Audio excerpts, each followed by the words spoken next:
Hello, this is old Mr. Kent of MrKent.com, and a few weeks ago I made a video where I showed why they were making all those pyramids along my route. Now there they are just recently, and if you look way back, you can see there seem to be everywhere. And so I thought, well, what are they doing? How come there's so many of them? And so in the last video, they were just getting started. But I wanted to come over and see how they were doing it and what they were doing. And I think I've got it figured out now. And so they've got three main streets, three or four main streets that run east and west as we're looking west here. And then they have to run sewer lines down each of those streets. And so they've got all this extra dug now that I look across and I see so many. And so that's the middle of a street everywhere that you see. And then, of course, the plats run back from there. And so they can still figure out where everything is after they've dug it up. But boy, it was looking confusing to me.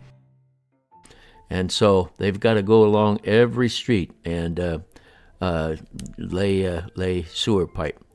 And so anyway, I thought, well, I'm going to fly over and take a look at it and see why there's so many pyramids. And I'm a little slow sometimes at figuring things out, but now I know.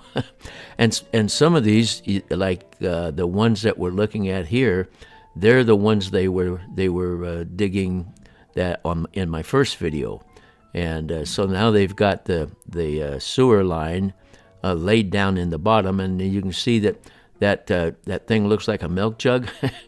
That's where they have a manhole to go down and I guess check things out or something. Anyway, I'm not much of a contractor for stuff like that, but they've got the sewer lines laid that go over to the houses underneath. And each one of those sewer cuts to the right and left, they're going to be that's coming up underneath of a house. So, and then they've got a lot of filling to do afterwards. So anyway, I just wanted to take a look, and I just thought I'd fly around and look at the construction. And in the meantime, I'll put a picture up here. A couple of weeks ago, I put a video up confusing the use of the new Aloft app. And if you remember, it didn't make sense because it said, connect to your controller and go fly. And then I thought we were going to get a map of how everything. By the way, there's some sewer line that hasn't been covered up yet. I guess that's running back to where there's going to be a house. So anyway, the video I put up on the new Aloft app had me confused because it looked to me like it said fly, and I thought, okay, so we might be able to see something. But I think the reason they put the word fly there was now you got everything checked out, so you might as well go fly and forget about me. I'm sure that's what they meant. But and I played around with it a little bit, and the one thing I did like about it is I live 7 miles from the Phoenix Mesa Gateway Airport, and see, there's another milk jug with a plug in the top. Anyway, 7 miles from the Phoenix Gateway Airport. And so I like to know, like for instance, I used to live a lot closer, and so anyway, I lived closer. I still wasn't around their ring, but one thing I liked about the new Aloft app is it shows you how many feet above the ground you can fly as you get closer to that airport. Fortunately, I wasn't affected by it, but I had some friends that were. And so as we go along here, all of those concrete tubes that you see laying there, they're going to turn those upright and make milk jugs out of them. That's what those are for. So so anyway, I had a lot of really good comments. Some people tried it and they ran into the same problem because I guess we were just a little misled or something. And so I had a lot of good comments. And then I had a person that suggested to use the Before You Fly app.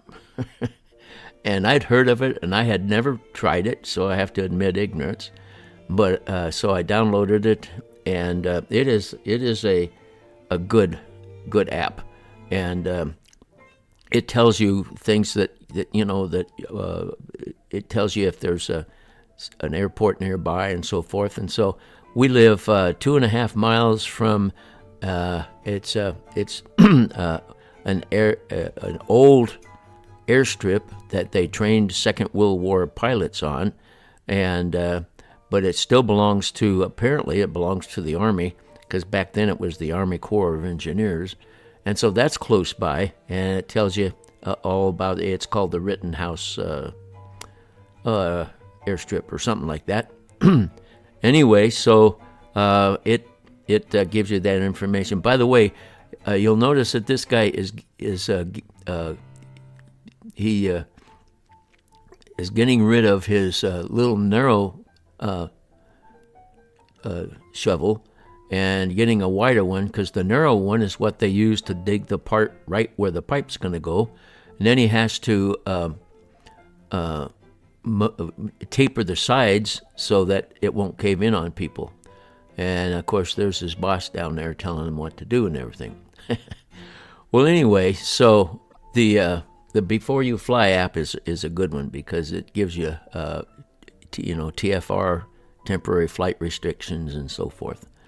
And and then also in one of my last videos, I pointed out that my son made this little gadget, designed it and built it, and gave me one of his original designs, and it works really great to see what the temperature and the wind speed is, locally. And I've got three different local airports: the Phoenix Airport, and the Phoenix Gateway Airport, and then the Tucson Airport.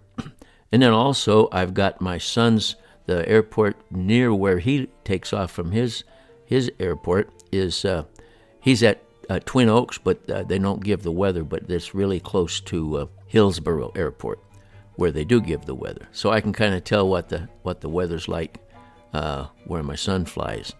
So, and well, for one thing, I like the clock. I use it a lot. And so it's right next to my computer and my easy chair, and I can tell what time it is. And then if I want to know if I want to go fly, and I want to know if it looks windy here, but I go to check it out. So anyway, that's what that's handy for. And so anyway, that's the latest from me. So, and I know that I'm going to still use the Aloft, what do they call it? Air control app, and Before You Fly app, and my son's little gadget. And so as I come into land, I want to thank you for watching my video, and God bless.